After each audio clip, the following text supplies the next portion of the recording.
ሰላም ሰላም፣ እንዴት ናችሁ? ኢትዮ ሀሁ ቤተሰቦች። ኢትዮ ሀሁ የኦንላይን ትምህርት ቤት በመሆን ያገለግላል። ትምህርታችን በኦንላይን እናስተምራለን። በኢሞ፣ በዋትሳፕ፣ በቴሌግራም እንዲሁም በሌሎች የሶሻል ሚዲያ አማራጮች በኦንላይን በማስተማር ላይ እንገኛለን። የምናስተምራቸው ትምህርቶችም አማርኛ፣ እንግሊዝኛ፣ ሂሳብ እንዲሁም ሌሎችን ማንኛውም ትምህርቶች እናስተምራለን። መማር የምትፈልጉ ልጆች ቪዲዮ ላይ ባስቀመጥነው ስልክ ወይም ዲስክሪፕሽን ላይ ባስቀመጥነው ስልክ ወይም ሊንኮቻችን ይደውሉልን፣ ሀሎ ይበሉን፣ ይማሩ። የፈለጉትን ትምህርት በፈለጉት ሰዓት ከሰኞ እስከ ዓርብ በማስተማር ላይ እንገኛለን። እሺ በዛሬ ቪዲዮአችን ወይም በዛሬው ትምህርታችን ይዤላችሁ የመጣሁት ደግሞ የሂሳብ መደመር ልምምድ ይሆናል። እንዴት እንደምራለን እያላችሁ ነበር፣ ብዙዎቻችሁ ትጠይቁኛላችሁ። ብዙዎቻችሁ ጥያቄ ነው። እንግዲህ ዛሬ ቁጥሮችን እንዴት እንደምራለን በቀላሉ አሁን ለምሳሌ ሁለት አሃዝ ያለው ቁጥር ተሰጧችሁ ደምሩ ስትባሉ ሳትቸገሩ በቀላሉ የምትደምሩበትን ስልት በደንብ አሳያችኋለሁ። እንግዲህ ከላይ የሰጠዋችሁ አሉ። ለምሳሌ እዚህ 12 ሲደመር 14 አለ። 10 ሲደመር 34፣ 23 ሲደመር 13፣ 17 ሲደመር 11፣ 13 ሲደመር 15፣ 25 ሲደመር 43 ይላሉ። ያው እነዚህን እንደ ምሳሌነት ወሰድኳቸው። ጀስት እናንተ ደግሞ በቃ ከዚህ የበለጠ አድርጋችሁ እንትን ማለት ትችላላችሁ፣ መለማመድ ትችላላችሁ። የትኛውንም ቁጥር በዚህ እኔ በማሳያችሁ መንገድ ከሰራችሁት ምንም ሚሊዮን ይሁን ቢሊዮን ይሁን በቀላሉ መደመር ትችላላችሁ ማለት ነው። እንግዲህ 12 ሲደመር 14ን ስንሰራ 12 እንደዚህ ቁልቁል እንጽፋለን፣ መጀመሪያ ወደ ታች ማለት ነው። 14 እንጽፋለን። እንግዲህ እኒህን ቁጥሮች መደመር ነው። እኛ እንዴት እንደምራቸዋለን ካለን እኩል ነው እንበልና ያው 2 ሲደመር 4 እንላለን። ከግራ ወደ ቀኝ ማለት ከቀኝ ወደ ግራ እየደመርን እንሄዳለን። ከቀኝ ወደ ግራ። ስለዚህ 2 ሲደመር 4 ስንት ይሆናል? 6 ይሆናል አይደለ? 6 ይሆናል።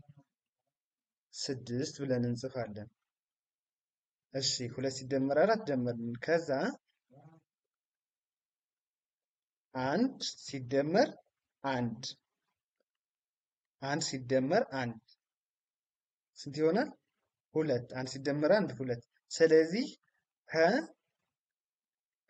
ከቀኝ ወደ ግራ እየጻፍንን ስለሄድንን እየደመርን ስለሄድንን ምንጽፈውም ከቀኝ ወደ ግራ ነው። ያው 6 ብያለሁ ከቀኝ፣ በግራ በኩል ደግሞ ከ6 በኋላ 2 ብዬ እጽፋለሁ። 2 ብዬ እጽፋለሁ። ስንት ይሆናል ማለት ነው?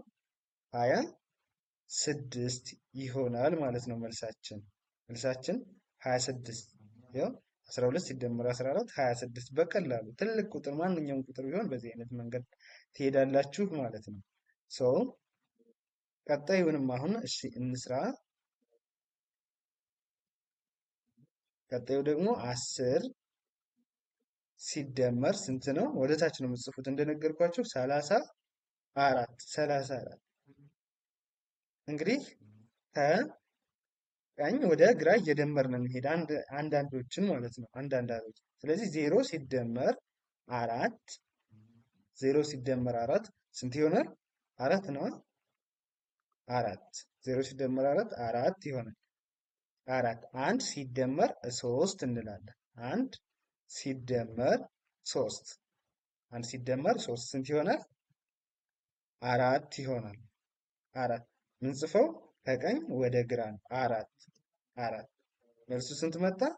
44። በቀላሉ ብዙ ሳታስቡ እንደዚህ እያደረጋችሁ ማግኘት ትችላላችሁ ማለት ነው። 44 ይሆናል ማለት ነው።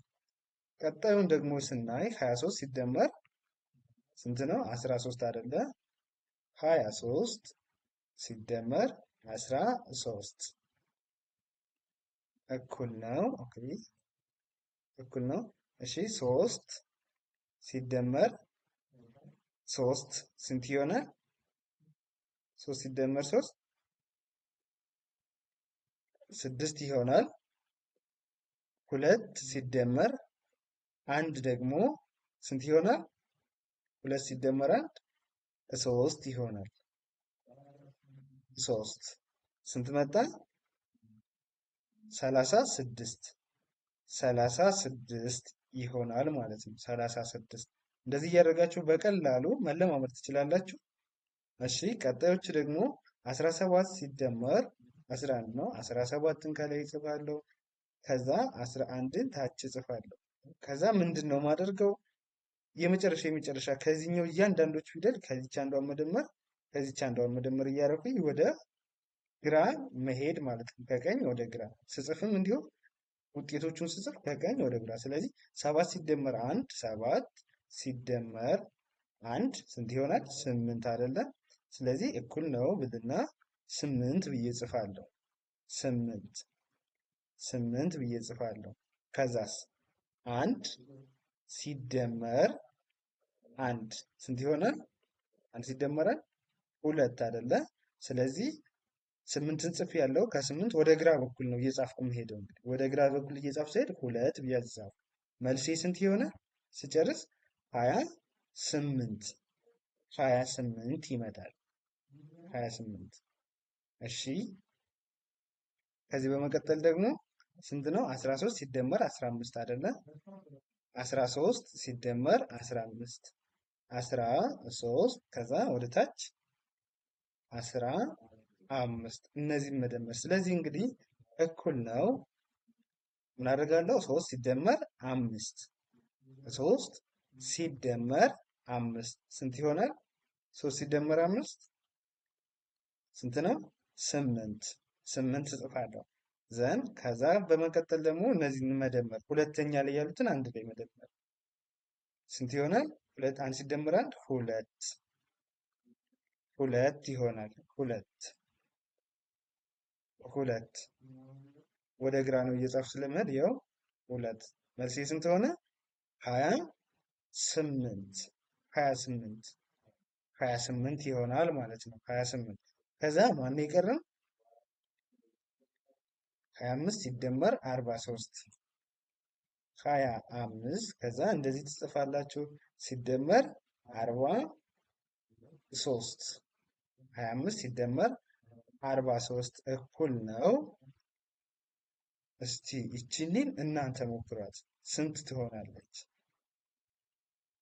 25 ሲደመር 43 ይችን እስቲ ሞክሯት። እንግዲህ ከግራ ወደ ቀኝ ከቀኝ ወደ ግራ እየጻፋችሁ 5 ሲደመር 3 2 ሲደመር 4 ምናምን እያደረጋችሁ ስሩት። እስቲ ተለማመዱ። መልሳችሁን ኮሜንት ላይ አስቀምጡልኝ። ለዛሬ የነበረን የመደመር ትምህርታችን ይህንን ይመስላል። በዚህ አይነት መንገድ ከሰራችሁ ምንም ትልቅ ይሁን ትልቅ ቁጥር ይሁን ምንም ያስቸግራችሁ ነገር የለም። የዛሬ ትምህርታችን ይህን ይመስላል። ቀጣይ በሌላ ቪዲዮ እስክንገናኝ መልካም ጊዜ፣ ሰናይ ቆይታ ተመኛለሁ።